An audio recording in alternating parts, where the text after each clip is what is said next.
Hi, so this is part 2 or day 2, lesson 2. Today is all about taking action.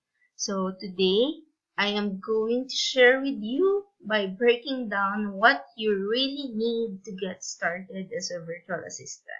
So in lesson 1, we discussed about what entails to be a VA, the different tasks that the VA do and your why.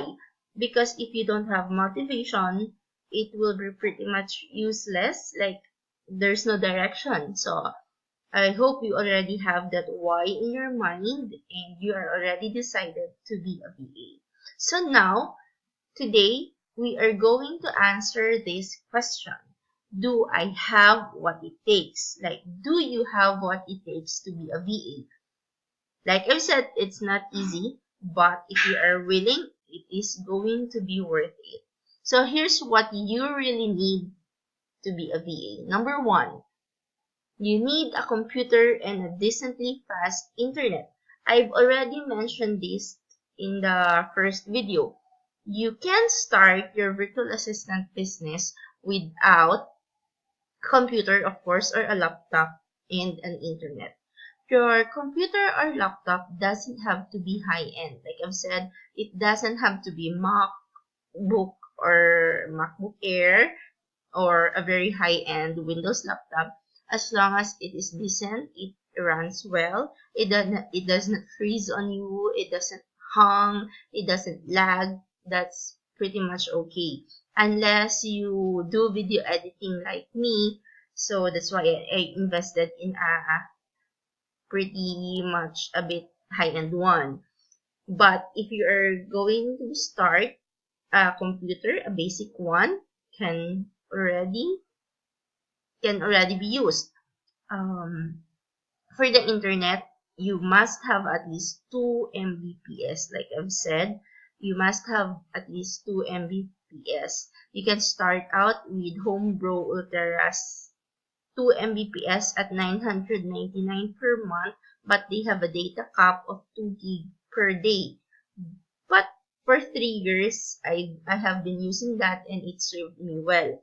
Right now, I also invested in DSL,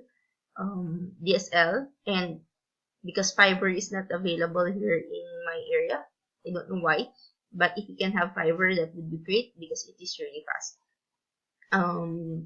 If you only have pocket Wi-Fi or the stick, I am no for that because if you are serious about this, get your own internet connection because you can properly work with just the portable ones.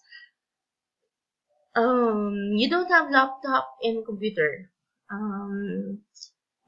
You must. You can't work using a phone or a tablet. Or if you know someone who did, because I really don't know anyone who used just using their phone or tablet.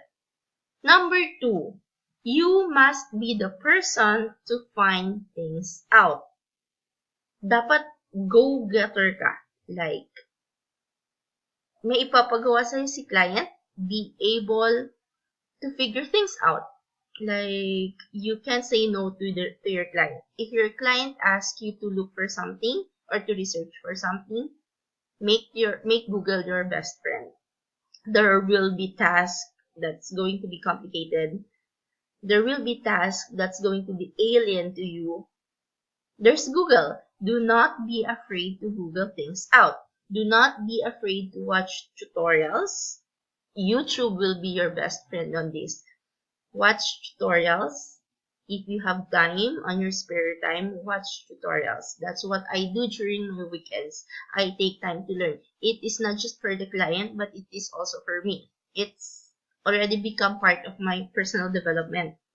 Yes, I watch different tutorials on how Facebook is run, not just the usual posting that we do, but it's back end, like how the ads are run, how the ads are placed.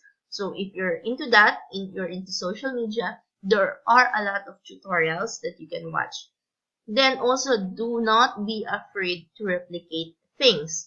Like for example, client asks you to do a task like Facebook ads and you don't know anything, then you watched on YouTube how it's done. Do not be afraid to do it because those tutorials are based on something. So you are learning. Do not be afraid to replicate, to duplicate things because almost anything you see in the internet is duplicated from something. So be the person to figure things out, to find things out. Do not be afraid to be that person. It will be part of your growth as well. Number 3, to get over not knowing at all. I know a lot, like even friends who are afraid of venturing into the world of virtual assistants because they are afraid that they don't know anything. And no, you have to get rid of that mentality. Yes, we may not know anything, but we have the capacity to learn. You must accept, even I accepted even way before that I do not know everything. I am not perfect. I do not know anything, but I know that I am capable of learning. Know that you are not going to have all the answers all the time. There will be times that that the client will ask you to do something, and it's okay to say no, I don't know.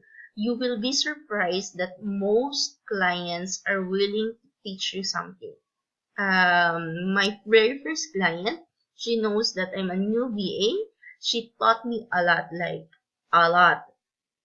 like from different ways on doing travel booking, different Skype techniques. Yes, Skype techniques, Google Hangout. I've learned a lot from her. So if there was one thing I learned from her, it was that to be honest. Remember that it is okay to humble yourself. It is okay to say I don't know. It is okay to say that I need help. So in this business, don't be a know-it-all. Like because literally you don't. There are a lot of platforms in the internet that you will not know unless you will venture more and you will stick with being virtual assistant. So it is okay to ask. That's why I've joined different Facebook groups of different virtual assistants. Then it is okay. Number 4, it is okay to not be perfect. That everything is not going to be perfect. There will be times that you will make mistake. There were times that I cried because I made mistakes in my clients' documents. There were times that I broke down and that, but I've long accepted that I'm not perfect and my clients were, there were times where clients were mad. There were times that they were happy and happy that I was honest with them. So it's normal. It's part of growth. Without it, I wouldn't know anything. And then, even if you don't have clients right now, if you go and look into your resume, it is okay to accept that it is not perfect. Even my resume, even my portfolio is not perfect.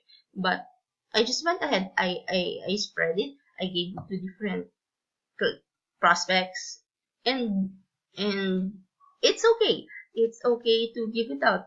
Or else, if you won't take a risk, you won't land any clients. So it is okay to accept that your portfolio, your resume, your application is not perfect. So just go ahead, apply, and send it out. Next, the most important part here is, like I've said, this video is about taking action.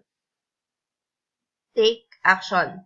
Take the time to commit to this business. I have a lot of friends who said that they want to learn how to be a VA. A lot said that they want to venture into a virtual assistance because of their family. That's my son. Say hi. Hi. Okay, he's shy. Then, but they don't take time to commit. If you want to be a VA, devote time.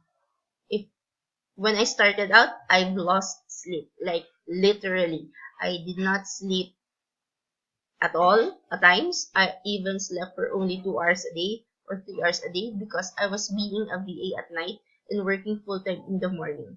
But that paid off right now, and I am a full time VA and I'm loving every minute of it. Take the time to commit. If you say you want to devote 5 hours this week, do it. Use that 5 hours to look for clients. use that 5 hours to write down your resume, to create your portfolio. Use that time to look for clients, to learn, to watch tutorials on YouTube. Or else, if you are not going to take actions, you are not going to be a VA. So, dedicate time, dedicate effort, and I promise you it will pay off. So that's it for this video, and hopefully you learned something. It's about taking action. Just do it. Don't think twice. Like, if you want to be a VA, take some time this weekend. Chat with me. I'm free every weekend, and I am willing to help you out with your resume. I can look over it. If you want to sign up to the different platforms that I posted in the Facebook group, I am also willing to look into your profiles, and just take action. Commit time, and it will definitely pay off. So thank you, Kuya. Say bye. Bye. Mhm.